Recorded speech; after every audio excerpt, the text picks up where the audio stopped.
À l'aéroport, la foule s'est figée lorsque Canino, le berger allemand, a rompu les rangs et s'est jeté sur la femme qui poussait la poussette.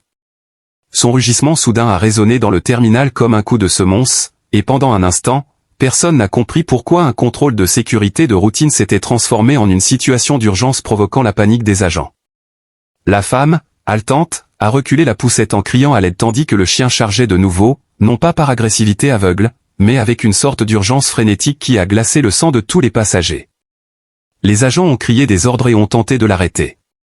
Cependant, le chien a ignoré chaque injonction, baissant son corps comme s'il protégeait quelque chose plutôt que d'attaquer. Et à cet instant, la peur de la mère s'est muée en confusion lorsqu'elle a vu que le regard du chien n'était pas fixé sur elle, mais sur la couverture glissée sous le menton de son bébé endormi. Avant de continuer, n'oubliez pas d'aimer, de partager ou de vous abonner. Et je suis vraiment curieux, d'où regardez-vous cette vidéo? Indiquez votre pays dans les commentaires. J'adore voir jusqu'où nos histoires se répandent. Reprenons l'histoire. L'agent en tête a crié que le chien avait détecté quelque chose, et l'atmosphère a instantanément changé. Plusieurs agents se sont précipités vers la poussette, leur radio crépitant d'appels urgents à des renforts, tandis que la mère tremblait et les suppliait de ne pas toucher à son enfant. Le chien a aboyé de nouveau, plus fort, presque désespéré, puis a soudainement sauté dans la poussette, protégeant le nourrisson de son corps. Les agents se sont figés, essayant de comprendre ce qu'il faisait. La mère a hurlé, agrippée à la poignée, mais le chien n'a pas blessé le bébé. Au lieu de cela, il a tiré la couverture avec la force d'une mission de vie ou de mort, et quelque chose de petit a roulé sous les jambes du bébé, rebondissant sur le sol luisant jusqu'à s'arrêter près des bottes de l'agent. Un agent s'est agenouillé, a ramassé l'objet, et son visage s'est instantanément décomposé tandis qu'il criait à tous ceux qui se trouvaient à proximité de reculer. La mère fixait le cylindre métallique rond qu'elle tenait dans sa main gantée, sans la moindre idée de ce que c'était ni comment il avait pu se retrouver dans sa poussette, tandis que le chien restait blotti contre le nourrisson, endormi comme un bouclier vivant. En quelques secondes, le terminal fut saturé d'alarmes, d'annonces lointaines et des pas lourds des véhicules d'intervention. La mère, cependant, était incapable de comprendre ce chaos, son monde se réduisant à l'inconcevable pensée que son bébé se trouvait sur un objet suffisamment dangereux pour déclencher l'alerte extrême d'un chien. Les policiers l'encerclèrent, parlant à toute vitesse, lui demandant si quelqu'un l'avait approché, si elle avait laissé la poussette sans surveillance, si elle avait remarqué quelque chose d'inhabituel, mais elle pouvait à peine répondre, les larmes coulant sur ses joues et ses jambes menaçant de la lâcher. Le berger allemand garda son calme et sa concentration, comme s'il avait pris à cœur la sécurité du bébé. Et ce petit geste de loyauté apaisa suffisamment la panique de la mère pour qu'elle puisse reprendre son souffle. L'agent tenant le cylindre métallique murmura à son équipe, et ses paroles firent sursauter tous les passagers alentour. Car ce n'était pas seulement suspect, c'était le genre d'objet qui n'aurait jamais dû se trouver à proximité d'un civil, et encore moins caché dans la couverture d'un enfant. La mère finit par murmurer. « Qu'est-ce que c'est ? Dites-le-moi, je vous en prie. » Sa voix tremblait. L'agent hésita, sachant que la vérité l'effrayerait encore davantage. Mais après une longue inspiration, il répondit enfin. « Madame, ce n'est pas un hasard, et celui qui l'a mis dans votre poussette voulait que cela passe inaperçu. » La femme eut l'impression que le monde s'écroulait sous ses pieds tandis que son cœur battait la chamade. Le chien protégeait toujours son fils, et les agents se préparaient à ce qui allait suivre. La mère, le souffle court, s'agrippait à la poignée de la poussette.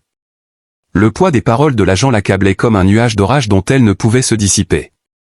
Pendant un long moment, elle resta figée, les yeux rivés sur le berger allemand, refusant de quitter son bébé des yeux. Sa respiration régulière était son seul point d'ancrage, tandis que le terminal vibrait d'une panique grandissante. L'agent principal souleva prudemment le mystérieux cylindre métallique et expliqua que son chien ne réagissait aussi violemment que lorsque la menace était extrême, quelque chose de trop dangereux pour être ignoré. À ces mots, la mère sentit son corps tout entier se dérober. La pensée que son fils ait frôlé le danger lui serrait la poitrine, l'empêchant de respirer. Assez d'air. Le chien laissa échapper un grognement sourd, non pas dirigé vers elle, mais vers l'objet, comme s'il pressentait le danger imminent. Les agents commencèrent à éloigner les passagers, créant un cordon de sécurité qui accentuait le sentiment d'isolement de la mère, plongée dans sa peur. Elle n'arrêtait pas de demander comment une telle chose avait pu se retrouver entre ses mains. Mais chaque agent donnait la même réponse, ils n'en savaient rien pour l'instant, mais ils étaient déterminés à le découvrir. Le chien leva enfin la tête et poussa doucement le bébé du museau, comme pour s'assurer qu'il était indemne. Cette loyauté silencieuse fit couler les larmes de la mère encore plus abondamment, car elle comprit que sans elle, elle serait montée dans l'avion avec quelque chose dont elle ignorait même la présence. Lorsque les démineurs arrivèrent et examinèrent le cylindre métallique de plus près, la tension monta d'un cran, et chaque mot prononcé à la radio faisait battre le cœur de la mère à tout rompre. Un technicien s'accroupit, ouvrit un coffret sécurisé et murmura que l'objet était plus que suspect. L'objet était conçu pour être dissimulé, placé là et transporté à l'insu de tous, ce qui signifiait que son auteur avait délibérément choisi sa poussette. La mère sentit une vague d'horreur lui parcourir l'échine et secoua la tête à plusieurs reprises, insistant sur le fait qu'elle n'avait jamais laissé son bébé seul. Jamais assez loin pour que quelqu'un puisse glisser quelque chose à l'intérieur.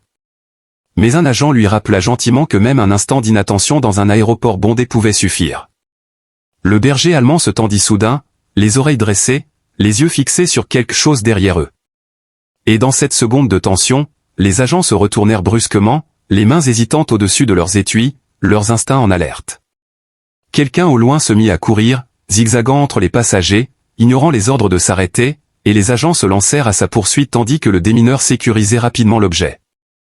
Le terminal explosa au bruit de bottes frappant le sol ciré lorsque le suspect disparut au coin d'un couloir, déclenchant des alarmes de confinement qui résonnèrent dans tous les couloirs.